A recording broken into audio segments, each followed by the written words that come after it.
اعوذ باللہ من الشیطان الرجیم بسم اللہ الرحمن الرحیم رب اشرح لی صدری ویسر لی امری واحلل عقدۃ من لسانی یفقہوا قولی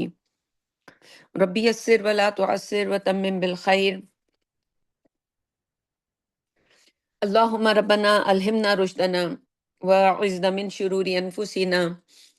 اللہم ارنا الحق حقا وارزقنا اتباعہ وارنا الباطل باطلا وارزقنا اجتنابہ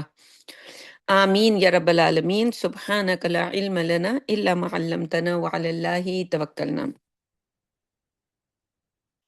السلام علیکم ورحمۃ اللہ وبرکاتہ۔ امید اور دعا ہے کہ آپ لوگ سب خیریت کے ساتھ ہوں گے۔ اللہ تعالیٰ آپ سب کو اپنی حفظ و امان میں رکھے۔ آج ہمارا دوسرا دن ہے۔ ہم اقبال کی یہ بہت ہی زبردست نظم ابلیس کی مجلس شورا، کل ہم نے کچھ تمہیدی گفتگو کر لی تھی، آج اس گفتگو کو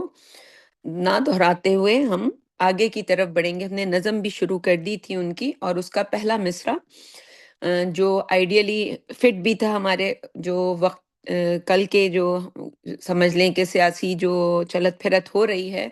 اس کے حساب سے، اور ہمیشہ ہی رہا، تو وہ یہ ہے کہ یہ عناصر کا پرانا کھیل، یہ دنیا دوں، یعنی دنیا کے بارے میں ورلڈ ویو شیطان کا کیا ہے، آگے وہ آئے گا۔ لیکن جو پہلا مصرع ہے اس میں انہی عناصر یعنی پارٹیکلز کی بات ہو رہی ہے۔ جیسے ابھی سب سن رہے ہوں گے کہ جی وہ ایران کے اوپر جو سب سے بڑی شرط رکھی ہے کہ جی وہ یورینیم غالباً کہ وہ استعمال جو ہے وہ اس کا وہ ظاہر نیوکلیئر پاور بننے کی کوشش میں ہے، اور ان کی یہ ہے کہ یہ کوئی بھی ان کے علاوہ کسی کے پاس بھی یہ طاقت اور قوت نہ ہو، اور یہ جب چاہیں جس کو چاہیں اپنے پیروں کے نیچے کچل کر اس کو تہ و بالا کر دیں۔ تو غالباً ابھی فی الحال جیسے لگ رہا ہے کہ اب اس ویک میں جمعرات والے دن دوبارہ وہ جو ان کے درمیان جو سمجھ لیں کہ اسلام آباد میں جو گفت و شنید ہوئی تھی اس کا سیکنڈ راؤنڈ اب ہونے جائے گا، اور یہ تو ابھی چلے گی پورے اپریل کے مہینے میں نے کل بھی یہ بات کہی تھی۔ تو اب وہ دیکھ رہے ہیں ہم کہ ان عناصر کا کھیل ہے، اور اسی کی ہر کوئی اسی کو حاصل کرنا چاہتا ہے، اور انہی کے حصول کی ساری محنت ہے۔ آج ہم اگلے جملے جو اگلا اس کا مصرع ہے کہ ساکنان عرش اعظم کی تمناؤں کا خون، یہ بھی ہمیں بالکل واضح طور پر نظر آ رہا ہے۔ تو ایک تو بات یہ ہو گئی کہ ہمارے ارد گرد جتنی بھی جو فلسفے ہیں وہ سارے کے سارے تقریباً گمراہی ہی کو جنم دیتے ہیں۔ کل بھی میں نے بہت سی جو تھیوریز ہیں ان کا ذکر کیا،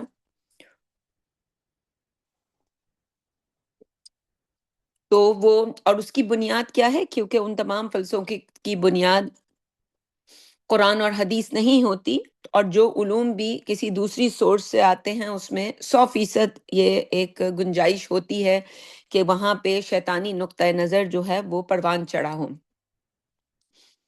تو جس وقت اقبال نے یہ نظم لکھی اس وقت تو یہ نہیں کہہ سکتے کہ یہ باتیں عام یعنی جو آج کل باتیں ہو رہی ہیں یہ ہوں، لیکن اقبال کیونکہ یورپ سے ہو کر آئے تھے اور وہاں انہوں نے دیکھ لیا تھا کہ جتنے بھی کرسچنز ہیں کہ وہ پنجہ یہود میں ان کی جو جانیں ہیں وہ قید ہیں،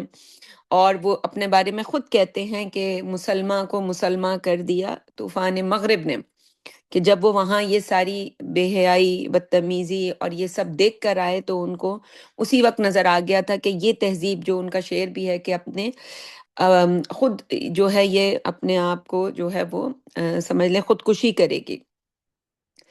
تو وہ ہمارے دیکھ رہے ہیں کہ وہ خودکشی کیسی ہوتی ہے۔ وہ خودکشی اس طرح نہیں ہوتی کہ کوئی گولیاں کھا لی ہوں کسی نے یا پنکھے سے کوئی لٹک کے مر گیا ہو، وہ یہ ہوتی ہے کہ اب الٹی پلٹی حرکتیں جو ہیں وہ ایسے لوگوں کے ہاتھ میں،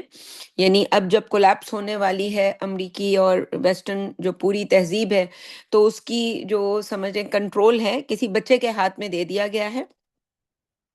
اور وہ بچہ کبھی اپنے آپ کو خدا کہہ رہا ہے، کبھی اس کو ڈیلیٹ کر رہا ہے ان ویڈیوز کو، کبھی کوئی بات کہہ رہا ہے، کبھی یہ ہمیں نظر آ رہا ہے۔ کہ کوئی انٹیلیجنٹ بینگ نہیں ہے جو اب امریکہ کی جس کی جو باغ دوڑ ہے جس کے ہاتھ میں ہے۔ تو اقبال کے دور تک تو جو بات تھی وہ یہ تھی کہ مادہ، یعنی جو عناصر کے کھیل کے اندر کہ مادہ جو ہے وہ قدیم ہے، ہمیشہ سے ہے، اور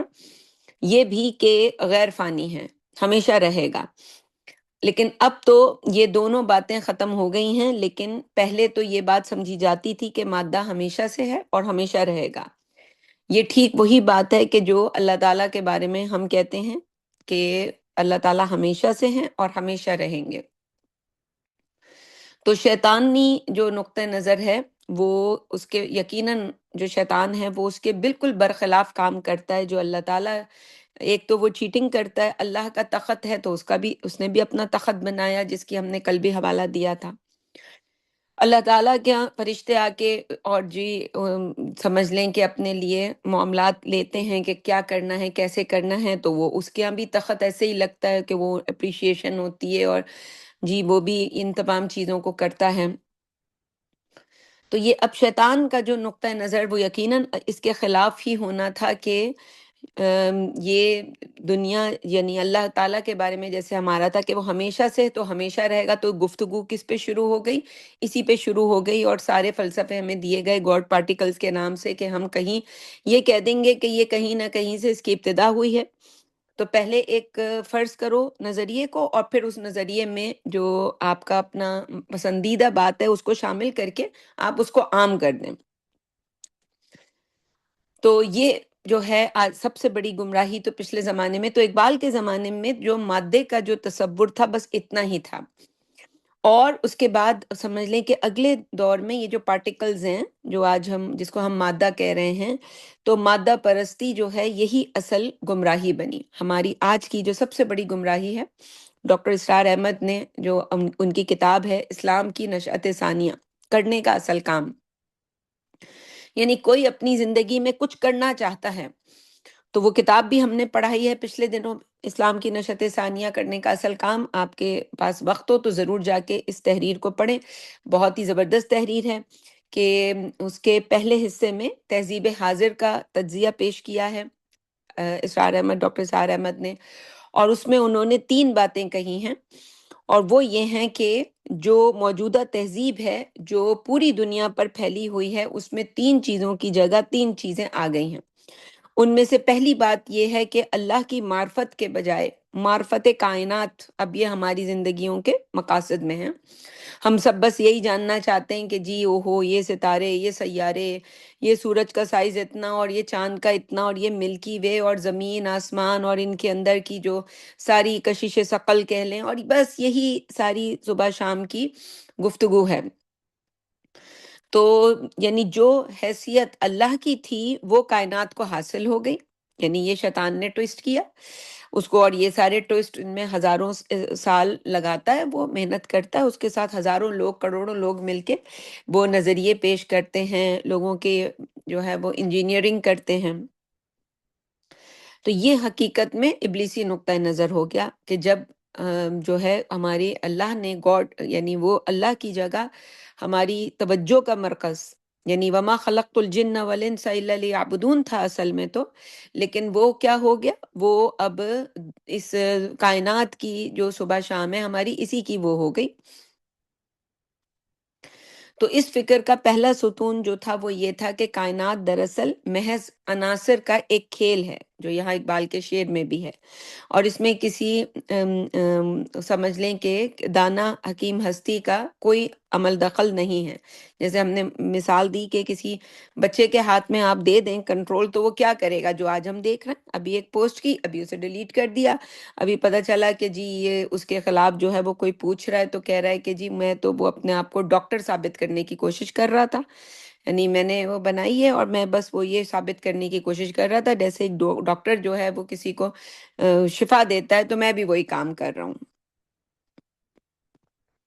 لیکن جب ہم اس کائنات کو دیکھتے ہیں تو اس کائنات کی ہر چیز، ایسا نہیں ہوتا کہ ہم نے اللہ کی نافرمانی کی اور فوراً ہمارے ہاتھ پاؤں ٹوٹ گئے، یعنی کوئی حکیم ہستی، کوئی حلیم ہستی کبھی یہ کر ہی نہیں سکتی، اتنی بردباری ہے اللہ تعالیٰ کے اندر کہ اللہ تعالیٰ جو ہیں وہ بالکل ہمیں پتہ بھی نہیں چلنے دیتے کہ ہم سے کوئی غلطی ہوئی ہے، ہم بڑے آرام سے اسی سے جو ہے انسان کو شے ملتی ہے۔ تو وہ جو یہ کسی کے اندر حلم ہو اور کوئی حکیم ہو تو اس کا نتیجہ یہ نکلتا ہے، اور کوئی بالکل بچوں جیسی حرکتیں کرنے والا ہو تو اس کا نتیجہ وہ نکلتا ہے، جو نتیجہ اس وقت ہم صبح اٹھ کے ہمیشہ روز ہی ہم سوشل میڈیا پر دیکھ رہے ہوتے ہیں۔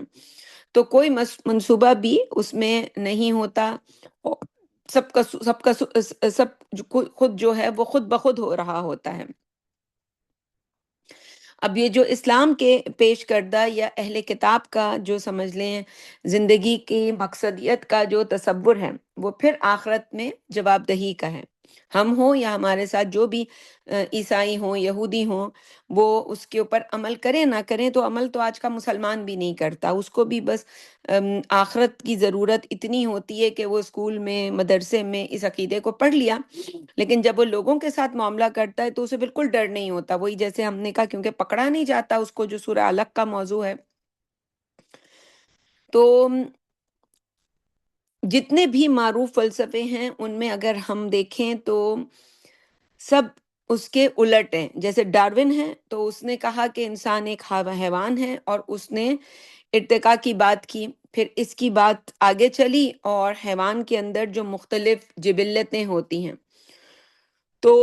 وہ اسے چلاتی ہیں۔ وہ جبلت ہوتی ہے جس کی بنیاد پر وہ ظاہر ہے اس کی پسند ناپسند ہوتی ہے، وہ محرکات ہیں۔ وہ جو جبلت ہے اصل میں وہ تمام محرکات کی بنیاد ہوتی ہے۔ جب پیٹ کا بھوک کا مسئلہ اس کے سامنے آتا ہے تو انسان متحرک ہوتا ہے، جا کے کوشش کرتا ہے۔ یعنی چلیں انسان کچھ کما کے نہ بھی لائے تو فریج تک توڑ کے جاتا ہے جب بھوک لگتی ہے اس کو، اور جا کے وہ کھانے کو گرم کرتا ہے یا ٹھنڈا ہی کھا کے پیٹ کو بھرنے کی کوشش کرتا ہے۔ تو یہ ساری چیزیں جو ہیں انسان اور حیوان دونوں میں مشترک ہیں، چاہے وہ کھانے پینے کی جبلت ہو، وہ آپ کی جو سیکشل نیڈز ہیں اس کی جبلتیں ہوں، یا وہ آپ کی محبتوں کی جبلتیں ہوں، یا وہ آپ کی ارج ٹو ڈومینیٹ جیسے کسی نے کہا یہ جبلت ہو، یہ ساری کی ساری اگر دیکھا جائے تو ہمیں انسانوں اور حیوانوں وہ مقابلے کروائے جاتے ہیں نا حیوانوں کے بھی ہمارے سامنے، کہ جی کون زیادہ تیز بھاگے گا، تو ان کے اندر کوئی نہ کوئی سینس تو پیدا کی جاتی ہے یہ ثابت کرنے کے لیے کہ میں دوسرے کے اوپر رہوں۔ تو قدریں مشترک ہیں، یعنی ایک کتے کو بھی یہی جبلتیں جو ہیں وہ اس کے اندر تحریک پیدا کرتی ہیں، اور انسان کے اندر بھی جو تحریک ہے اس کا باعث یعنی جو وہ متحرک ہوتا ہے تو یہی چیزیں ہوں گی۔ تو اس کا مطلب یہ ہوا کہ انسان ایک حیوان قرار پایا، اور حیوانوں کا تو کوئی مقصد حیات نہیں ہوتا، لہٰذا مقصد حیات سے فارغ ہو گیا۔ یہ ڈارون صاحب نے بڑی زندگی لگا کے ہمیں یہ باتیں سمجھانے کی کوشش کی کہ یہ اس طرح سے انسان ایک حیوان ہے، اور یہ اس کو حیوان سمجھا گیا۔ جب حیوان سمجھا گیا تو یہ پورا ایک تہذیبی خاکہ ہمارے سامنے آیا کہ جو حیوانی تمدن سمجھ لیں اس سے ماخوذ تھا، یعنی آزاد جنسی معاشرہ ہونا چاہیے۔ یعنی یہ ایپسٹین کے جزیروں کو کیا کہا گیا، یعنی یہ ہمارے بچے، ہم تو ان کے ساتھ بیٹھ کے نہیں دیکھتے، جو کارٹونز اور جو فلمیں وہ دیکھ رہے ہوتے ہیں اس میں ان کو ڈریم آئی لینڈ اور فن آئی لینڈ کہا گیا ہے، اور اس سے مشابہ بہت سے الفاظ استعمال کیے ہیں کہ کوئی ایک ایسا جزیرہ ہے جہاں پہ ہر طرح کی مستی جو آپ کرنا چاہیں کریں، کوئی روک ٹوک نہیں ہوگی، کیونکہ روک ٹوک آج ہم دیکھتے ہیں وہ 13 سال کا بچہ بچی بھی بس انتظار میں ہوتا ہے۔ کینیڈا میں جس طرح کے قوانین ہیں کہ جی بس کسی طرح میں 18 کا ہو جاؤں، پھر اس کے بعد کوئی روک ٹوک نہیں ہوگی۔ اور اس کے بعد کچھ اگر والدین انہیں زبردستی روک کے رکھتے بھی ہیں تو وہ اس کی بنیادی وجہ یہ نہیں ہوتی کہ وہ ان کو والدین سمجھتے ہیں یا انہیں اللہ کا ڈر ہوتا ہے،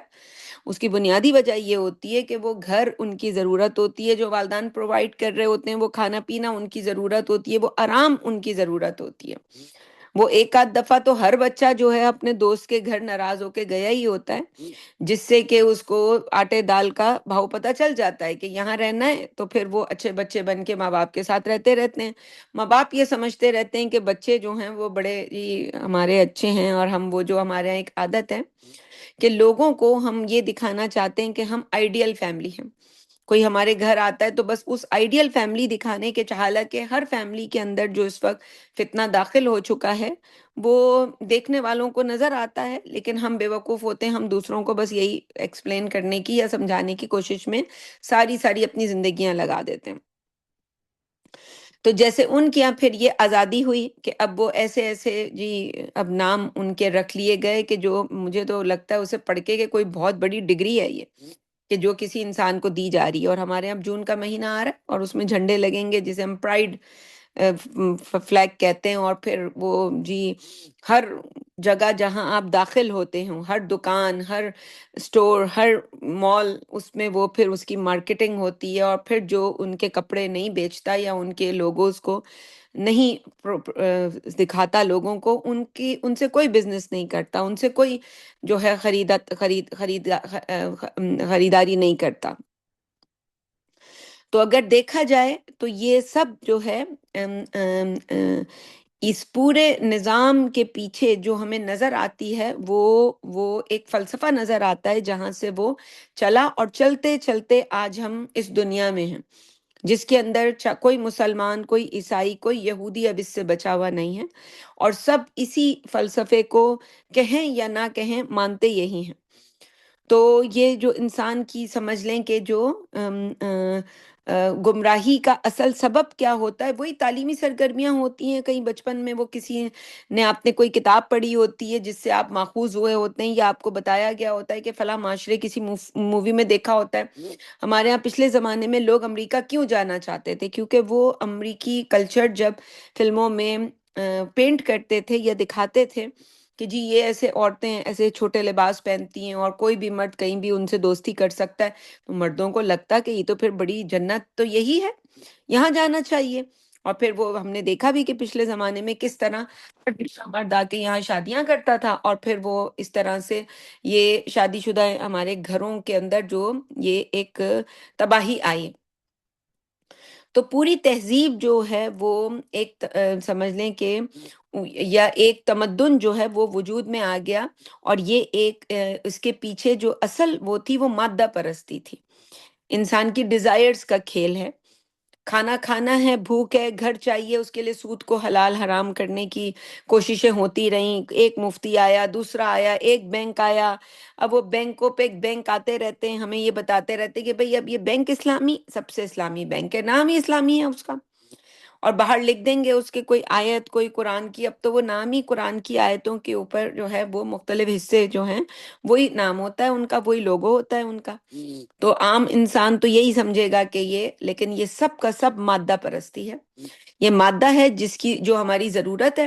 اور مٹیریل ورلڈ کے اندر ہم نے اپنے یہ فلسفے نئے نئے بھگاڑے، اور ان کی توجیحات دینے والے بھی آ گئے اور انہیں سمجھانے والے بھی آ گئے۔ پھر ہمارے ہاں وہ ایسے ایسے مفتی بھی آئے جو یوٹیوبرز ہیں، تو پھر ہمیں لگا کہ بھئی ہم میں اور ان میں آپ ٹک ٹاک بنائیں یا آپ یوٹیوب پہ، ایک ہی بات ہے، کوئی دو باتیں نہیں ہیں۔ تو یہ کیسے ہوتا ہے، ہو سکتا ہے کہ ایک مفتی کے لیے وہ جائز ہو اور آپ کے لیے ناجائز ہو؟ ہاں اب وہ یہی دکھا سکتا ہے آپ کو کہ جی کینیڈا آیا ہوں اور کینیڈا میں برف پڑ رہی ہے اور اس کے گولے گنڈے بن سکتے ہیں، اور جی یہ میں کسی کے گھر ٹھہرا ہوں اور یہاں پہ وہ کیا دکھا رہے ہیں کہ جی یہ روبوٹ ہے جو ویکیوم جو روبوٹ، اب اسی کی ویڈیو بن رہی ہے۔ تو جس کی جتنی پہنچ ہوتی ہے وہ اتنا ہی جو ہے وہ سمجھ لیں آپ کے سامنے آپ سے اتنا ہی شیئر کرتا ہے، اور جو اب پروفیشنل ٹک ٹاکرز ہیں ظاہر ہے ان کی پہنچ بہت اونچی جگہوں تک پہنچ چکی ہے۔ اس میں سب سے زیادہ بکنے والا کانٹینٹ تو ہمارے یہاں اڈلٹ کانٹینٹ ہے، کہ جو اس وقت غالباً اس کو کیا ٹک ٹاک پہ ہی کوئی خاص نام ہے اس کا، کہ جہاں پر وہ کانٹینٹ جو ہے اس کانٹینٹ کے علاوہ کوئی اور کانٹینٹ نہیں، اور سب سے زیادہ فالوونگ اور سب سے زیادہ فالوور اور سب سے زیادہ پیسہ کمانا لوگ اسی بزنس سے جو ہے حاصل ہوتا ہے۔ تو یہ سارا عناصر کا کھیل، تو اس کی سمجھ لیں کہ اسی بیج یعنی تخلیق کائنات کو عناصر کا پرانا کھیل سمجھنے سے یہ سب کچھ پھوٹا ہے۔ یہ ساری شرحیں، یہ ساری توجیحات وہی مادہ پرستی ہے جس کے جو اس کی بنیاد ہے۔ تو ایک بات تو یہ تھی۔ اب دوسری بات یہ جان لیں کہ جتنے بھی نئے فلسفے ہیں جنہیں ہم سمجھتے ہیں یہ جدید دور کی بڑی ترقی یافتہ فلسفے ہیں، اگر آپ فلسفہ یونان کا مطالعہ کریں تو یہ سارے فلسفے اپنی اصل یعنی ابتدائی شکل میں آپ کو وہاں مل جائیں گے۔ آج ہم میں جو بھی فلسفے ہیں یہ آپ کو اگر ہم پیچھے ٹریس کرتے جائیں تو یونان میں اپنی اصل شکل میں ہوں گے، اور ہوتے ہوتے آج ان کی ماڈیفائڈ شکل ہوگی جو ہمارے سامنے ہے۔ یعنی کہ آج سے 3000 سال پہلے یہ فلسفہ وجود، یہ سارے فلسفے وجود میں آ چکے تھے۔ اسی طرح جو سمجھ لیں کہ جتنے بھی انسان کے نقطۂ ہائے نظر ہوں گے وہ سب بھی بن چکے تھے، لیکن سب جو تھے وہ مادہ پرستی، ان کے پیچھے جو اس کی ساری بنیاد تھی وہ مادہ پرستی تھی۔ چاہے وہ مارکسزم ہو یا پھر وہ بھی اگر دیکھا جائے تو مادہ پرستی ہی جو ہے وہ اس کی ایک صورت جو کمیونزم ہے آج، جس کو ہم بہت کمیونسٹ سوسائٹیز بنانا چاہتے ہیں، اس کے مقابلے میں جو چیز پہلے سے لوگوں کے اندر عام تھی، جس کو سمجھ لیں کارل مارکس نے اپنے حساب سے تو بڑی لوگوں کے اوپر بڑی اس نے ان کے ساتھ ہمدردی کی تھی کہ ان کو کمیونسٹ جو ایک طرح کا مذہب دیا۔ اس سے پہلے لوگ سرمایہ داری جو ہے اس کی صورت میں لوگوں کے ساتھ ظلم ہو رہا تھا، اور یہ اسی کا ضد نظریہ تھا۔ یہ آپس میں جو سمجھ لیں سرمایہ داری اور کمیونزم یہ ایک دوسرے کی ضد تھے، اور ان کے پیچھے جو سوچ تھی وہ مادہ پرستی تھی۔ دونوں ہی مٹیریلزم، سمجھ لیں کہ اس کی بنیاد دونوں کی مٹیریلزم تھی۔ اسی طرح سے اگر ہم تھوڑا اور دیکھیں اپنے ارد گرد جو فلسفے ابھی ماضی میں گزر چکے ہیں، ان میں ایک تصور جو ہے وہ جبریت کا ہے۔ جیسے ابھی ہم دیکھ رہے ہیں کہ اب ساری مورالٹی کو انہوں نے کہا بھاڑ میں جائے، اور ہمیں جو کرنا ہے وہ کرنا ہے۔ ادھر پیس ٹاک چل رہی ہے، اور ادھر جو ہے جی حملے ہو رہے ہیں، وہ اپنے نیول فوجیں لے کر آ گئے ہیں، اور پھر اس کے بعد دوسرا بھی لے کر آ گیا کہ میری بھی آ گئی ہیں، اب ٹھیک ہے تم کچھ کرو گے تو ہم بھی کچھ کریں گے۔ اب جو ہے وہ کوئی مورالٹی نہیں بچی ہے۔ اب وہ آج بھی جے ڈی وینس کا میں نے غالباً فجر میں دیکھا تھا کہ ان کا جو بیان تھا وہ یہ تھا کہ جی کوئی دوسری صورت نہیں ہے، ان کو ہرموز جو ہے بس کھول دینی چاہیے، that's it, full stop, big full stop. تو اتنی اب جبر ہے کہ بھئی اب ہم نہیں جانتے آپ کا کیا ہے کیا نہیں ہے، ہمیں اس سے پرابلم ہے، تو بس اب یہ کام یوں ہونا چاہیے۔ تو یہ جبریت کہ ایک انسان ماضی میں جو بھی انہوں نے ان تمام جو وائٹ اینگلو سیکسنز ہیں، یہ ساری ویسٹرن جو قومیں ہیں، جن کو ہم جب قرآن کا تفسیر وغیرہ پڑھاتے ہیں تو وہاں پہ جو دورہ ترجمہ قرآن وغیرہ میں وہاں ہم ان کی توجیحات دیتے ہیں کہ یہ وہی یاجوجی ماجوجی جو ہیں کلچر، اور ان وہی قومیں ہیں کہ جو چیز وہ ہم جو انہوں نے سب سے زیادہ انسانوں پر جو لاگو کی وہ کیا تھی؟ فاشزم، جبریت، اس کا فلسفہ۔ اور اس کے مقابلے میں پھر کیا آیا؟ لبرلزم آیا۔ اور دونوں اب اس زمانے میں دیکھا جائے، اور دونوں کے پیچھے وہی مادیت ہوگی، وہی عناصر کا کھیل ہے۔ تو اگر ہم اپنے ارد گرد جو کچھ بھی ہمارے بچے پڑھ کے جو ڈگری بھی وہ لے کر آج کسی جاب پر ہوں، وہ کوئی مفتی بن کے بیٹھا ہو، کوئی مولوی بن کے بیٹھا ہو، کسی گھر میں وہ کوئی ڈاکٹر ہو، وہ کوئی انجینئر ہو، سب نے پڑھے وہی فلسفے ہیں جو کہیں نہ کہیں، یعنی یا تو سوشل سائنسز پڑھی ہوں گی، یا پھر وہ جو ہم نے پہلے دن کہا تھا الیکٹران پروٹون والی بحث کو پڑھا ہوگا کسی نے، یا پھر یہ لبرلزم اور یہ جی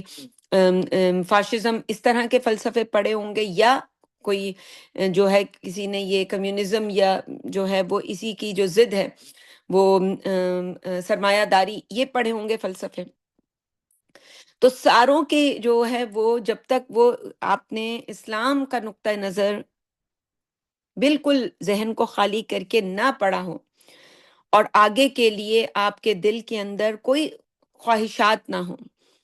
یہ دل کے اندر جو آپ کے بت ہوتے ہیں وہ آپ توڑ چکے ہوں، کوئی محبت نہ ہو جس محبت کے لیے اب آپ کہیں آپ کا جو رجحان ہے وہ کسی خاص سوچ کی طرف جائے کہ مجھے تو یہ صحیح لگ رہا ہے۔ تو عام طور پر ہمارے ہاں لوگ صحیح یا غلط جو ہے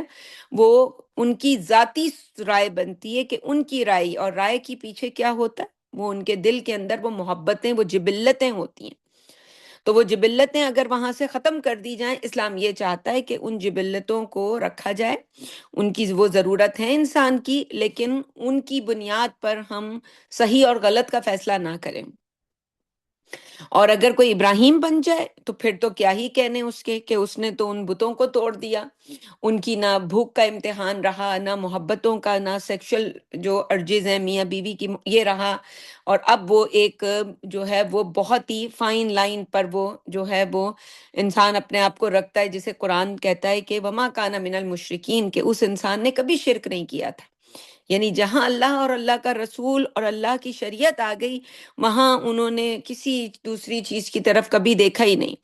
تو ان کے ہی مقابلے میں مٹیریل چیزیں آتی ہیں۔ اسی طرح سے ایک تصور یہ بھی ہے کہ ایک ریاستی جبر کا اور فرد کا، کہ ایک ریاست ہوتی ہے اور ایک فرد ہوتا ہے، اور سارے حقوق جو ہیں وہ سمجھ لیں کہ وہ فرد کے حقوق جو ہیں ان کے اوپر ہمیشہ جو ہے وہ، کل جیسے میں نے اپنے سوشل یہ سمجھ لیں اسٹیٹس کے اوپر میں نے ڈاکٹر سار احمد کی کوئی ایک کلپ تھا جو شیئر کیا ہوا تھا، اور وہ اب میں اس بحث میں تو نہیں جا رہی جس میں انہوں نے ظاہر ہے کچھ عمران خان کے بارے میں ایسا کہا ہوا تھا کہ ایک بہن جو تھی انہیں بڑی جو ہے وہ تکلیف ہوئی، اور پھر ایک لمبا چوڑا میسج میرے اسٹیٹس سے انہوں نے اس کو دیکھا، اور اب وہ جو اب میسج تھا اس میں انہوں نے یہ تو نہیں ثابت کرنے کی کوشش کی کہ جی عمران خان صحیح ہے، یا یہ بتانے کی کوشش کی کہ آج جو حکومت ہے وہ کتنی بری ہے اور کتنا ہمارے ساتھ، تو بھائی وہ تو آپ کسی بھی حکومت کو لے آئیں گے تو وہ حکومت جادوگر تو وہ بھی نہیں ہوتے، ان کو بھی کسی چیز کی اصلاح کرنے میں کہیں نہ کہیں مسائل تو رہیں گے، لیکن ظاہر ہے وہ ہر چیز انسان کے کنٹرول میں بھی نہیں۔ آج ریاست اتنا بڑا اسٹرکچر ہے کہ ایک انسان، ہاں ہم یہ دیکھیں گے کہ آل جو ہے وہ ان ون کی صورت میں کون کتنی محنت، کس کی توجہ کس پر ہے، تو ہماری دشمنی کسی سے بھی نہیں ہے اور نہ ہی ہماری دوستی کسی سے ہے۔ ہماری تو دشمنی کسی سے ہے تو اللہ کے لیے ہے، اور اگر دوستی کسی سے ہے تو وہ بھی اللہ کے لیے ہے، اور ہم یہاں کسی سیاسی جو نقطۂ نظر ہیں ان کو پھیلانے کے لیے نہیں ہیں، نہ آپ کو یہ سمجھانے کے لیے ہیں کہ آپ کو اگلی دفعہ پاکستان میں کس کو ووٹ دینا ہے۔ ہم تو، ہمارا کام تو یہ ہے کہ آپ کے سامنے صحیح اور غلط کو پیمانہ کرنے کا ایک جو آپ کے سامنے کرائٹیریا رکھ دیں، کہ اب آپ جب کسی چیز کو ناپیں گے کہ کوئی چیز اچھی ہے اور دوسری چیز بھی اچھی ہے، تو اس میں سے زیادہ اچھی کون سی چیز ہے، اور دو چیزیں اگر بری ہیں اس میں سے زیادہ برا کیا ہے، تو زیادہ برے کو پیچھے کر لیں اور پھر کم برے کے ساتھ ہم آگے بڑھ جائیں، کیونکہ ہمارے پاس کوئی تیسری چوائس تو ہے ہی نہیں۔ ہمیں یا تو کسی برے کو ڈھونڈنا تھا، سلیکٹ کرنا تھا، یا زیادہ برے کو ہمیں دور کرنا تھا، تو زیادہ برا جب آپ کو سمجھ میں آ جائے تو پھر اس کے بعد اس بحث میں جانے کی اب ضرورت نہیں بنتی کہ انسان اس طرح کی، یعنی آپ خود بھی اسٹریسفل ہوں، مجھے بھی آپ جو ہیں وہ بلا وجہ، میں نے اپنا اسٹیٹس، آپ میرا اسٹیٹس نہ چیک کریں، سمپل سی بات ہے، میں نے آپ کو تو کچھ نہیں بھیجا ہے کہ آپ سن لیں یہ بات، اور ظاہر ہے اگر کوئی میری کلاسز میں آیا ہے، کبھی درسوں میں آیا ہے، تو اس کو میری سوچ کا پتہ ہے کہ میں پہلے دن سے مذہب کے بارے میں، سیاست کے بارے میں کس طرح کی سوچ رکھتی ہوں، تو وہ کوئی نئی بات تو ہے نہیں، یا ہو سکتا ہے آپ نے کوئی وظیفہ کیا ہو اور آپ یہ سوچ کے میرے سٹیٹس کو چیک کر رہی ہوں کہ شاید اس وظیفے کا اثر ہوا ہو اور نائلہ باجی کی اصلاح ہو گئی ہو اور وہ نہ ہو سکی تو آپ کو تکلیف ہوئی، تو کائنڈلی اس طرح کی بچوں والی حرکتیں جو بہنیں ہیں، سمپل آپ کو کوئی کسی کی نظریے سے اختلاف ہے تو اس سے سب سے اچھی بات یہ ہوتی ہے آپ اپنے نظریے کو صحیح سمجھتے ہیں، ہو سکتا ہے آپ نے اپنی ریسرچ کی ہو اور آپ اپنے طور پر اس بات کو صحیح سے، تو پھر اپنی بات کو اپنے تک رکھیں، اور بار بار یہ ڈسپیوٹ کرنے کی اور اٹھانے کی، انہوں نے تو بلکہ یہ لکھا تھا کہ آپ پاکستان میں رہیں تو آپ کو پتا ہو، تو آپ کی اطلاع کے لیے بہن، میں ابھی پچھلے 4 مہینے سے پاکستان میں ہی رہ رہی ہوں، میں اب کینیڈا میں کچھ عرصے کے لیے، سمجھ لیں کہ کچھ عرصے کے لیے آتی ہوں اپنی مستقبل کی تیاری کے لیے، اور اس دفعہ جو ہے وہ میرا یہ سفر کینیڈا کا، میری اپنی جو سمجھ لیں کہ اس کے حساب سے ایک آخری میری سمجھ لیں کہ یہ سفر ہے، اور اس کے بعد پھر ہم اللہ کی طرف سے کوئی قدر ہوئی تو پھر انشاءاللہ دیکھیں گے کہ کیسے آنا ہے، تو میں وہیں پہ رہ کر میں نے وہاں کی دنیا دیکھی، اور تقریباً وہاں کے 5 یا 6 شہروں میں میں نے کنٹینیوس جو ہے وہ میرا ان اینڈ آؤٹ رہا، اور وہاں میں نے رہ کے بہت کلوزلی دیکھا ہے کہ وہاں کی زندگی کیا ہے، اور مجھے تو سچی بات یہ ہے، مجھے تو وہاں پہ چاہے ایئرپورٹ سے ہی کسی نے اگر پاکستان کے بارے میں کچھ غلط کہا، حالانکہ میں وہاں اپنے سامان کے لیے رل رہی ہوں، یا میں کہیں باہر گئی ہوں وہاں میں تو میری پریشانی کا پاکستان سے کوئی لینا دینا نہیں ہے. میری پریشانی کا لینا دینا میرے اعمال سے ہے، اس کا پاکستان سے کوئی لینا دینا نہیں ہے. اس لیے میں پاکستان کو برا نہیں کہتی اور نہ کہوں گی. ایون یہ کہ وہاں جو لوگ ہیں جنہوں نے مجھے کچھ چیلنجز دیے، میں ان کو بھی برا نہیں کہتی. اس لیے میں سمجھتی تھی وہاں کوئی میرے سامنے ہے، میں سوچتی تھی یہ 26 سال کا بچہ بچی ہے اور میں 55 سال کی عورت، تو میرا ان کے ساتھ کیا مقابلہ. یہ تو ابھی بہت کچھ سیکھ کے ان کو وہ بات سمجھ آئے گی جو مجھے تو سمجھ آئی بھی ہے. تو میں ان کو بھی پھر نہ غلط کہتی کہ یہ ان کے ساتھ بھی کیا کہنا. ہاں یہ بات صحیح ہے کہ وہاں ہمارے اداروں کے اندر خاص طور پہ جیسے پولیس کا ادارہ ہے اور میری کچھ جو ہے یا ہمارے جو کورٹس وغیرہ ہیں، ان سسٹمز میں واقعی جو ہے وہ تبدیلی کی ضرورت ہے اور ضرور آئے گی انشاءاللہ تعالیٰ. اللہ کی ذات سے امید ہے جب اللہ تعالیٰ نے پاکستان کے لیے اب یہ طے کر لیا ہے کہ پاکستان نے اب صرف اوپر جانا ہے، تو اب باقی ساری جو مائنرز ہیں وہ سب بھی ان کی اصلاح ہونی ہے. یہی وہ بات ہے جسے حدیث میں کہا گیا ہے کہ ایک رات میں اصلاح ہوگی، اللہ تعالیٰ جس کو مہدی بنائیں گے.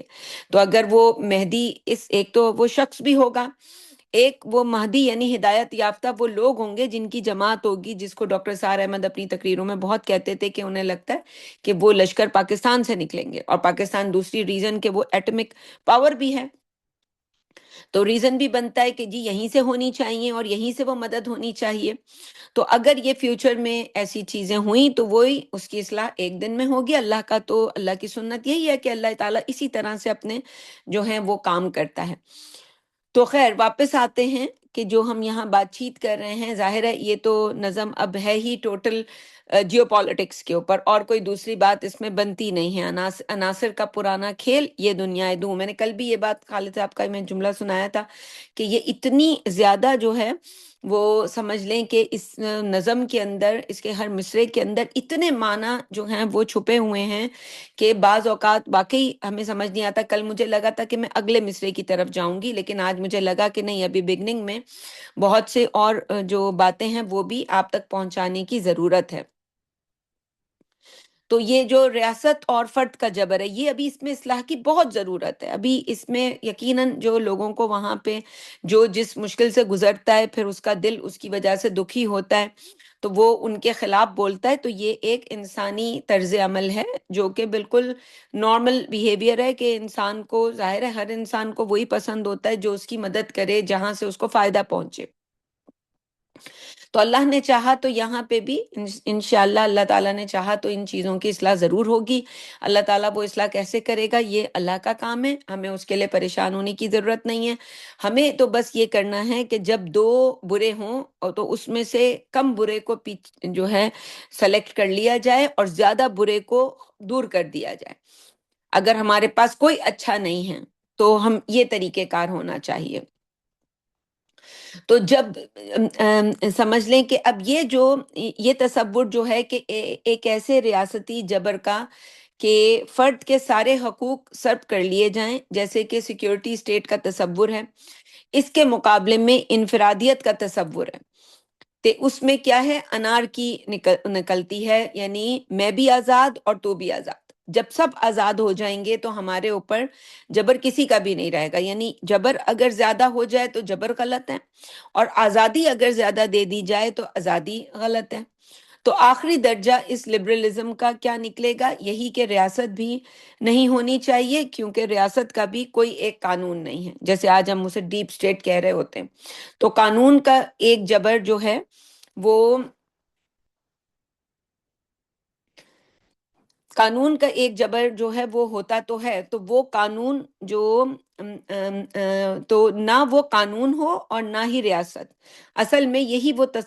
تصادم ہے جو لبرلزم کے سمجھ لیں کہ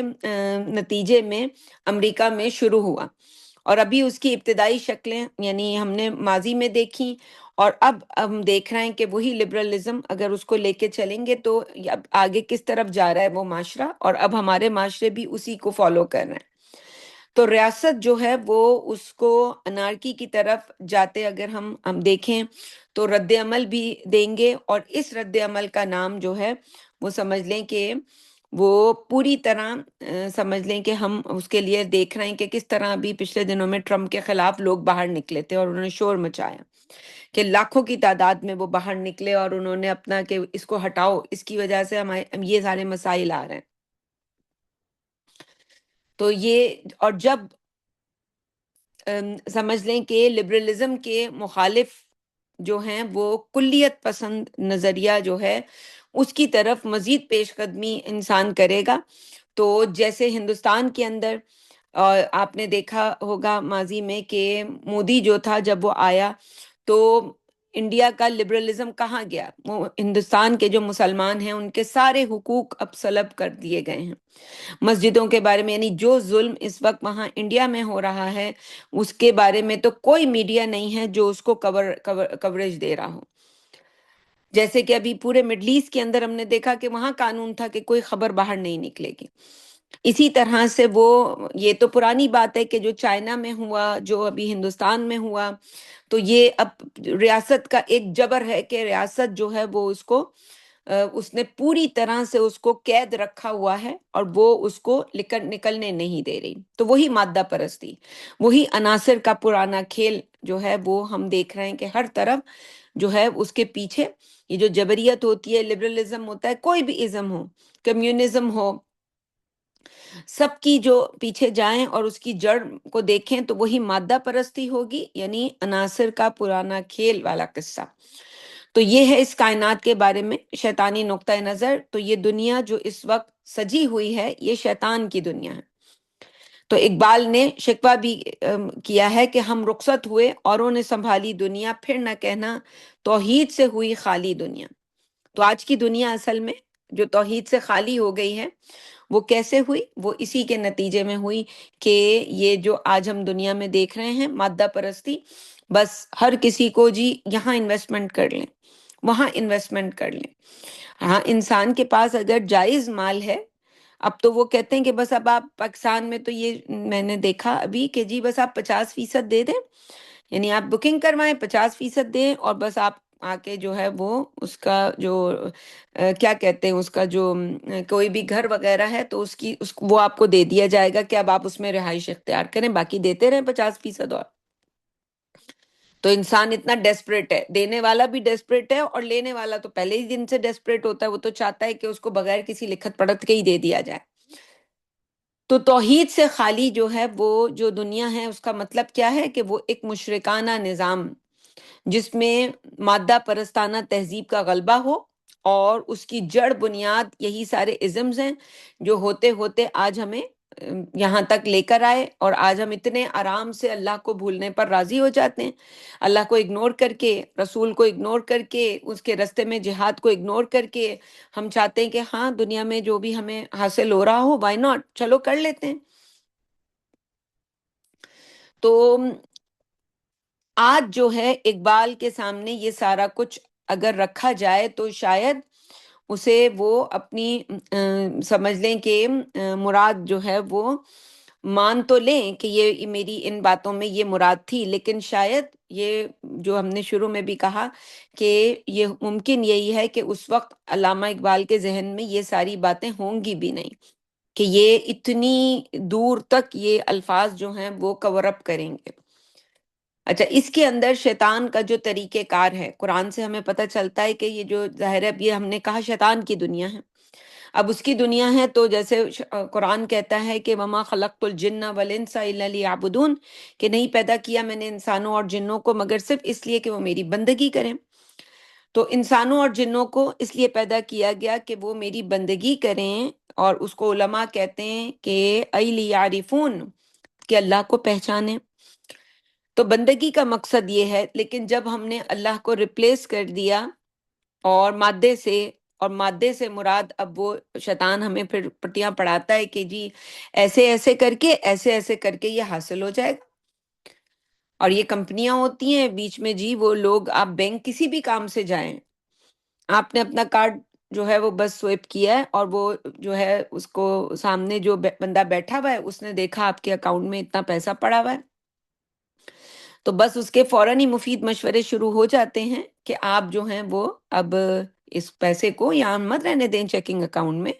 اس کو کسی سیونگ میں ڈالیں، کہ کوئی بزنس میں لگا دیں، آپ کو کوئی کسی نے آج تک مشورہ نہیں دیا ہوگا. تو یہ جو شیطان کی دنیا ہے، اس شیطان کی دنیا جو کہ مادہ پرستی جس کی بنیاد ہے، تو شیطان کا طریقہ کار کیا ہے، اس کا طریقہ کار کیا ہے، اس کا بیہیویئر کیا ہے؟ وہ ہے تکبر۔ تو یہ عناصر کا پرانا کھیل جو ہے، یہ پہلی بات تو یہ ہو گئی، اور دوسری بات یہ بھی ہے کہ شیطانی نقطہ نظر جو ہے، یہ دنیا دنیا دوں ہے، یعنی حقیر شے ہے۔ دنیا دوں مراد ایک تو دنیا ویسے ہی حقیر کو کہتے ہیں، اور انتہائی حقیر۔ تو اس کا جو مطلب ہے وہ یہ ہے کہ جیسے سورہ آراف میں ہمیں ملتا ہے کہ اللہ تعالیٰ نے شیطان سے کہا تھا کہ ما منعک اللہ تسجد اذ امرتک، کہ کس چیز نے تجھے روکا اس بات سے کہ تو مجھے سجدہ کرے؟ تو اس نے آگے سے کہا تھا قال انا خیر منہ، کہ میں اس آدم سے بہتر ہوں، اور پھر آگے سے ریزننگ دی کہ خلقتنی من ناری و خلقتہ من طین، کہ تو نے مجھے تو پیدا کیا ہے آگ سے اور اسے پیدا کیا ہے مٹی سے، اور آگ مٹی سے بہتر ہے، کیوں اچھا ہوں؟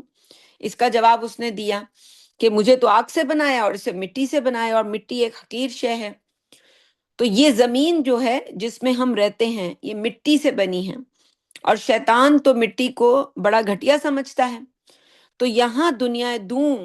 کہہ کے وہ اس کے گھٹیا اور کمتر ہونے کی طرف اشارہ کر رہا ہے شیطان، کہ یہ دنیا جو ہے وہ انتہائی گھٹیا ہے اور کمتر ہے۔ تو اگر وہ گھٹیا اور کمتر ہے تو وہ پہلے ہی کہہ چکا، تو انسان بھی گھٹیا اور کمتر ہے دنیا دوں، اور اس میں وہ تھوڑا سا اپنا مقام بلند بتا رہا ہے، اور اس میں اس نے اللہ تعالیٰ سے یہ بھی کہا تھا کہ ان کو تیرے رستے پہ نہیں چلنے دوں گا میں، اور اکثریت جو ہے وہ شکر گزار نہیں ہوں گے، بلا تجید اکثرہم شاکرین، تو ان میں سے اکثر کو شکر گزار نہیں پائے گا۔ تو یہ ساری باتیں اس نے کر کے دکھا دی ہمارے سامنے، ہمیں اب واضح طور پر نظر آ رہا ہے کہ ہر انسان ناشکری کی بیماری میں مبتلا ہے، اور وہ پیدا کیسے ہوتی ہے؟ یہی سوشل میڈیا۔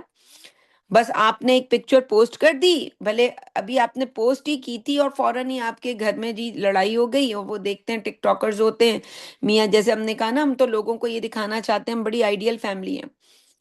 وہ بس پکچر پوسٹ ہونے کے بعد یا ویڈیو پوسٹ ہونے کے بعد یا کسی کو اپنی کہانی سنانے کے بعد، کل لوگ دعوت سے گئے، اب آپ نے یہ شور شرابہ کر دیا کہ جی کسی نے کچھ کیا ہوا ہے میرے گھر میں، نظر لگ گئی ہے۔ تو بھائی نظر لگانے کے لیے دروازہ تو آپ نے کھولا تھا نا، کسی دوسرے کو آئیڈیل فیملی کا جو آپ نے پورٹریٹ کیا اپنی فیملی کو ان کے سامنے، تو وہ تو آپ نے کیا، جبکہ نبیوں کی زندگیوں میں اگر آپ دیکھیں تو وہ بھی اپنی فیملیز کو آئیڈیل نہیں پورٹریٹ کر رہے۔ پورا قرآن جو ہے وہ ہمیں چیخ چیخ کے بتا رہا ہے کہ ہر گھر کے اندر پرابلم ہے۔ کون سا نبی ہے جو قرآن نے جس کو بتایا ہو کہ جہاں پرابلم نہیں ہے؟ سلیمان علیہ السلام کو اگر ہم دیکھیں تو وہاں تو اتنی بیویاں ہیں، تو پرابلم تو پھر ہوگی، یہ تو انڈرسٹوڈ ہو گیا، وہ تو کوئی بتائے قرآن ہمیں نہ بتائے تو وہ تو پرابلم ہوگی۔ داؤد علیہ السلام، باقی کسی کے یہاں اولاد نہیں ہے تو پرابلم ہے، کسی کی اولاد جو ہے وہ صحیح رستے پہ نہیں ہے تو پرابلم ہے، بیوی جو ہے وہ شوہر کے ساتھ وفادار نہیں ہے تو پرابلم ہے، بیوی کو جو ہے اللہ نے امتحان لینا ہے کہ جا کے چھوڑ کے آؤ ریگستان میں تو پرابلم ہے۔ تو پرابلم نبی اکرم صلی اللہ علیہ وسلم ہے تو ان کی بیویوں میں بھی ہمیں نظر آ رہا ہے کہ جی ما احل اللہ لک، کہ جی نبی صلی اللہ علیہ وسلم کا رجحان ایک طرف زیادہ ہو گیا ہے تو دوسری طرف پرابلم ہے۔ تو پرابلم تو ہر شادی میں نظر آ رہی ہے، اتنی سخت باتیں کہی جا رہی ہیں بیویوں سے کہ بھائی جاؤ تم، ہمارے نبی کو بہت اچھی ایسی ایسی ایسی ایسی صفات والی اللہ تعالیٰ دے دے گا، یہ لو تمہیں یہ چاہیے، تمہیں یہ مادہ مادہ چاہیے نا، تم کو یہ نان نفقہ بڑھانے کی تمہاری خواہش ہے تو بس یہ لو اور جاؤ، تمہیں رخصت کرتے ہیں۔ تو پرابلم تو ہے۔ حضرت عمر کی زندگی دیکھیں، ابو بکر کے گھر میں تو ہر جگہ، لیکن ہم نے ان سے ہٹ کے کیا دکھانا شروع کیا لوگوں کو کہ ہم ٹو آئیڈیل ہیں، تو وہ آئیڈیل ہونے کا نتیجہ پھر یہ نکلتا ہے کہ وہ نظریں بھی لگتی ہیں، اور پھر وہ لگنی بھی چاہیے، یہ تو ڈیزرو کرتی ہے ہماری، یہ جو ہم جو لوگوں کو یہ دکھا کے ان کا سکھ چین چھین لیتے ہیں۔ پھر دوسرا جو ہے وہ اس کے پاس جو کچھ بھی ہوتا ہے وہ اسے نہیں دیکھتا، وہ بس یہی دیکھتا رہتا ہے کہ سامنے والے کے پاس یہ ہے، تو ہم نے اس کو، شیطان نے ہمیں استعمال کیا، یہ جو اس نے کہا کہ میں ان کے سامنے سے آؤں گا، پیچھے سے آؤں گا، آگے سے، اوپر سے، نیچے سے آؤں گا، تو وہ یہ اسی طرح یہ اپنی جو پوری اچیو کرتا ہے، اپنے جو بھی اس کے مشنز ہیں انہیں۔ تو وہ ہمیں شکر نہیں کرنے دیتا، حالانکہ شکر ادا کرنے کے لیے ایوب علیہ السلام کو دیکھیں کہ جی سب کچھ چلا گیا ہے اور پھر بھی اللہ کے شکر گزار ہیں، اور دوسرے نبیوں کو اگر شکر گزاری ان کے دیکھیں تو اللہ ان کو کسی بھی مشکل میں سے گزار رہا ہے، مگر پھر بھی شکر گزاری ان کی اللہ کے سامنے ختم نہیں ہو رہی ہے۔ تو شیطان نے جو کچھ بھی اچیو کیا، نمبر ایک، اس نے انسانوں کے دلوں میں، یہ دنیا اس کی ہے اور یہ مٹیریل دنیا ہے، مٹیریل چیزوں کی محبتیں ہمارے دلوں میں پیدا کر کے اور ہمارا سکھ چین چھین کر، اس کی بیماری تھی تکبر، پہلے تو اس نے اس تکبر کے نتیجے میں دنیا کو بہت حقیر ثابت کیا، حالانکہ ہم سمجھتے ہیں کہ بھئی دنیا بھی بڑی زبردست چیز ہے۔ میرا تو ذاتی یہی ہے کہ بھئی جتنی میری دنیاوی زندگی ہے، مجھے لوگ ملتے ہیں کبھی میرے سامنے، ایک تو وہ شخصیت ہوتی ہے جو ہم یہاں پہ اس وقت بات کر رہے ہیں، تو لوگوں کے ذہن میں ایک تصور یا شخصیت یہ بنتی ہے، لیکن کوئی ہم سے ملتا ہے اگر، اور ملتا ہے تو اسے لگتا ہے کہ بھئی یہ تو بالکل میری اور دوسرے انسانوں کی طرح کی کوئی خاتون ہے، تو یہ بھی، ان کی بھی ضرورت گھر ہے، ان کی بھی ضرورت کھانا ہے، ان کی بھی ضرورت وہی چیزیں ہیں۔ تو یہاں جب ہم باتیں کرتے ہیں تو شاید لوگ سمجھتے ہیں کہ یہ تو بلکہ کھاتا نہیں، انسان دنیا میں رہے اور دنیا کو جتنا دائرے کے اندر رہ کر اس کو انجوائے کرنا ہے کرے، یہ چانس بھی ایک ہی دفعہ ملے گا انسان کو، کوئی بھی اس دنیا کی زندگی اس کو دوبارہ نہیں دی جائے گی جینے کے لیے۔ تو میرا تو اپنا ذاتی جو سمجھ لیں کہ رائے ہے وہ یہی ہے دنیا کے بارے میں کہ اس کو بھی میکس پہ جینا ہے، لیکن اس میکس کا مطلب اللہ کو ناراض کرنا نہیں ہے، مادے کے پیچھے نہیں ہے جانا، اپنی جو اوقات ہے اس سے باہر نکلنا نہیں ہے۔ انسان کو اپنی چادر دیکھ لینی چاہیے کہ یہ میری چادر ہے، اسی چادر میں رہ کے اسے پاؤں پھیلانے چاہیے۔ وہ 2 وقت کھانا نہ کھا سکتا ہو تو 1 وقت کھانا کھا کے اپنا پیٹ بھرے بس۔ تو یہ جب ہمیں اس طرح سے یہ باتیں سمجھ آ جائیں گی کہ دنیا، نو ڈاؤٹ یہ دنیا دوں بہت حقیر چیز ہے، لیکن اس سے بھی جو زیادہ حقیر ہے وہ یہ ہے کہ ہم جب اس دنیا کو غلط جگہ پہ رکھتے ہیں اور ہم یہ سمجھتے ہیں کہ بس اب کوئی رہبانیت ہے، تو اسلام میں رہبانیت نہیں ہے۔ اللہ بالکل یہ نہیں چاہتا کہ ہم اچھے کپڑے نہ پہنیں، اچھی غذا نہ کھائیں، اچھی زندگی نہ گزاریں، نہیں، لیکن ہمیں یہ دیکھنا ہوگا کہ ہماری زندگی میں اللہ تعالیٰ نے کیا کیا اسباب مہیا کیے ہیں اور ہماری زندگی اب کن اسباب کے تحت ہے۔ تو یہ عناصر کا پرانا کھیل، یہ دنیا دوں ساکنان عرش اعظم کی تمناؤں کا خون۔ تو یہاں یہ بات واضح ہو گئی کہ دنیا دوں میں اصل مخاطب زمین نہیں ہے بلکہ انسان ہے۔ دنیا دوں سے مراد یہ ساکنان عرش یعنی فرشتوں کی تمناؤں کا خون کیوں ہے، یعنی ساکنان عرش اعظم یعنی فرشتے کی تمناؤں کا خون، تو یہ ان کی تمناؤں کا خون ہے، یعنی جب اللہ تعالیٰ نے اس ارادے کا اظہار کیا کہ میں زمین پر خلیفہ بناؤں گا، وَإِذْ قَالَ رَبُّكَ لِلْمَلَائِكَةِ إِنِّي جَاعِلٌ فِي الْأَرْضِ خلیفہ،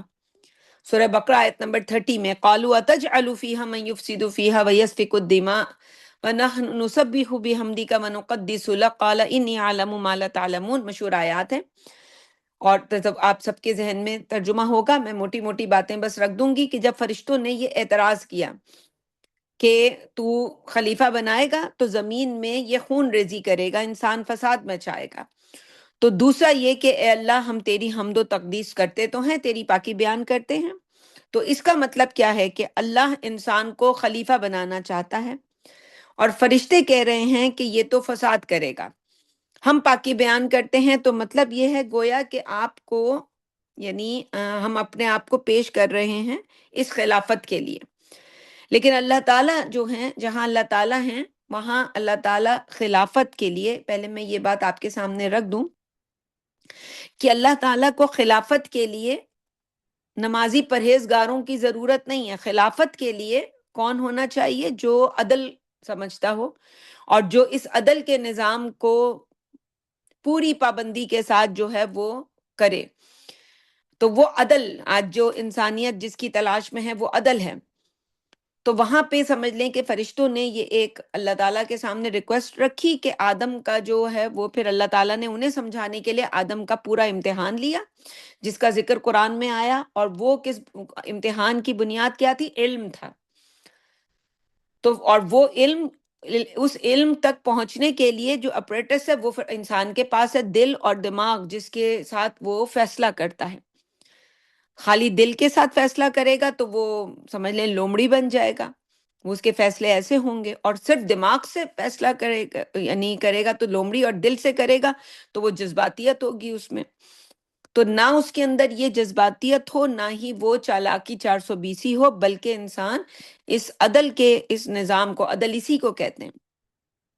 کہ جو جس چیز کو ڈیزرو کرتا ہو وہ اس کے ساتھ وہ معاملہ کیا جائے، اور اس کے پیچھے ظاہر ہے کوئی نہ کوئی بنیاد ہونی چاہیے، جسے ہم مورل لا کہتے ہیں، کہ ایک مورل لا جو ہے وہ اس کی بنیاد ہے جو اللہ کی طرف سے ہی، جو اللہ ہی بتا سکتا ہے ہمیں کہ وہ کیا ہے۔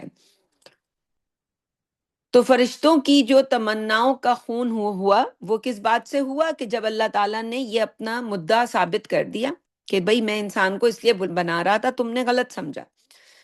تو فرشتے یہ سمجھ رہے تھے کہ جی یہ ہم اتنی پاکی ہیں، ہم تسبیح بیان کر رہے ہیں تو یہ خلافت کی کرسی ہمیں دے دینی چاہیے۔ تو اللہ تعالیٰ نے انہیں سمجھایا کہ نہیں، یہ اس کو دی جائے گی جو علم بھی رکھتا ہو اور جو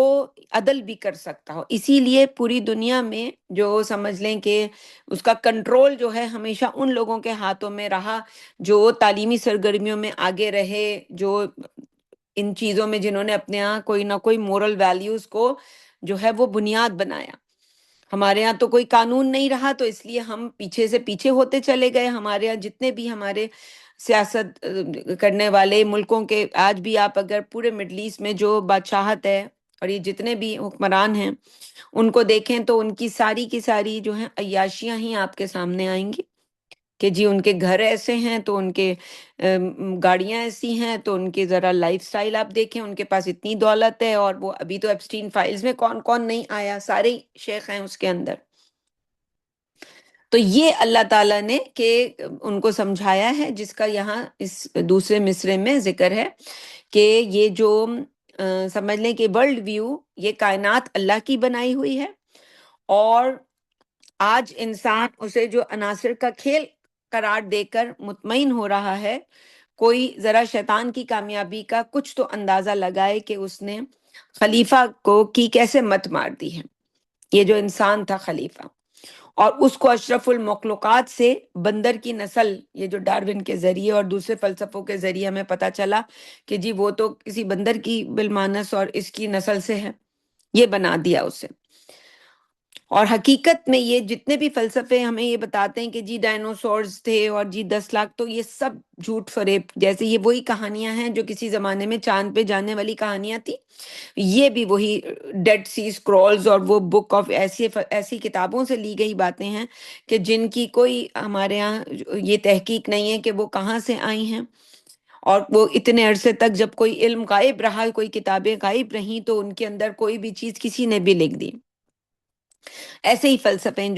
جو معلوم اور معروف فلسفہ ہے وہ یہی ہے، اور یہی صحیح ہے کہ یہ جو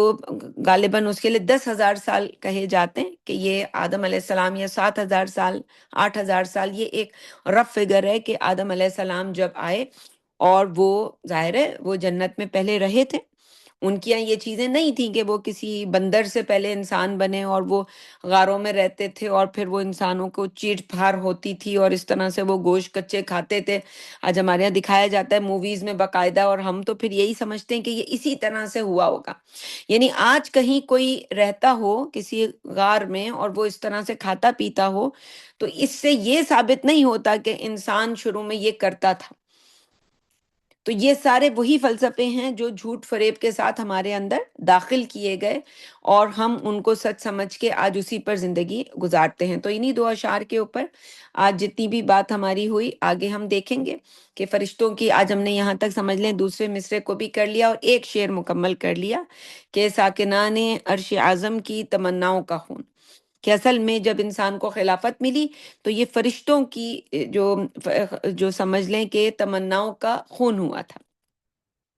اور اللہ نے انسان کو اشرف المخلوقات بنایا، لیکن ان تمام فلسفوں نے جو مادہ پرستی کی بنیاد پر ہمارے سامنے آئے، اس نے انسان کو یہ پٹی پڑھا دی کہ انسان کوئی اشرف المخلوقات نہیں ہے۔ یہ دیکھو سیکس کرنے پہ آتا ہے تو وہ اپنی 14 سال کی بیٹی سے اور کتنے دھڑلے سے بتا رہا ہے ایک ٹاک شو میں بیٹھ کے کہ جی میری بیٹی بڑی جو ہے وہ اس کا فگر ایسا ہے اور وہ بڑی شاندار ہے۔ تو وہ انسان تو یہاں تک گر جاتا ہے، پھر اس کو تو پھر اب کوئی شرم نہیں آتی۔ یعنی ایک انسان جس کی فائلز کھل گئی ہوں اور ساری دنیا کے سامنے آ گئی ہوں، اس کا تو دل نہیں کرے گا کبھی میڈیا میں آنے کا، لیکن آتے ہیں بڑے وثوق سے، آتے ہیں بڑے ڈٹ کے آتے ہیں، اور پھر انہیں کوئی شرم بھی نہیں آ رہی ہوتی۔ یہیں تک رکھتے ہیں آج کی گفتگو کو انشاءاللہ، باقی اگلی گفتگو کل کریں گے، منڈے ٹو فرائیڈے انشاءاللہ، 5 دن کا یہ درس ہے۔ تو دعا کر لیتے ہیں مختصر۔ اللہم صلی علی سیدنا محمد وعلی آل سیدنا محمد کما صلیت علی ابراہیم وعلی آل ابراہیم انکا حمید مجید۔ اللہم بارک علی محمد وعلی آل محمد کما بارکت علی ابراہیم وعلی آل ابراہیم انکا حمید مجید۔ اللہم انی اسألک بان لک الحمد لا الہ الا انت المنان بدیع السماوات والارض یا ذا الجلال والاکرام یا حی یا قیوم یا حی یا قیوم یا حی یا قیوم۔ اللہم انی اسألک انی اشہد انک انت اللہ لا الہ الا انت الاحد الصمد الذی لم یلد ولم یولد ولم یکن له کفوا احد۔ اللہم لک الحمد انت نور السماوات والارض ولک الحمد انت قیم السماوات والارض ولک الحمد انت رب السماوات والارض ومن فیہن، انت الحق ووعدک الحق وقولک الحق ولقاؤک الحق وجنت حق والنار حق والنبیون حق والساعة حق لا الہ الا انت سبحانک انی کنت من الظالمین۔ آمین برحمتک یا ارحم الراحمین۔ سبحان ربک رب العزت عما یصفون وسلام علی المرسلین والحمد للہ رب العالمین۔ حق لا الہ الا اللہ محمد رسول اللہ صلی اللہ علیہ وسلم۔